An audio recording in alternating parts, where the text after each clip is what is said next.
بسم اللہ الرحمن الرحیم۔ السلام علیکم ورحمۃ اللہ وبرکاتہ۔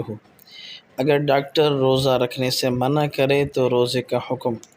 مریض کے لیے جو دوائیاں منتخب کی گئی ہیں ان سے شدید ناقابل برداشت پیاس پیدا ہوتی ہے اور مریض کے لیے ان دوائیوں کا لینا ضروری ہے۔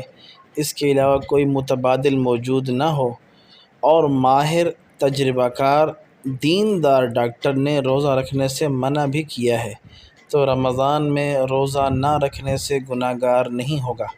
جب تندرست ہو جائے تو مذکورہ روزوں کی قضا کر لے جو چھوٹ گئے تھے۔ مزید تفصیل ڈسکرپشن میں۔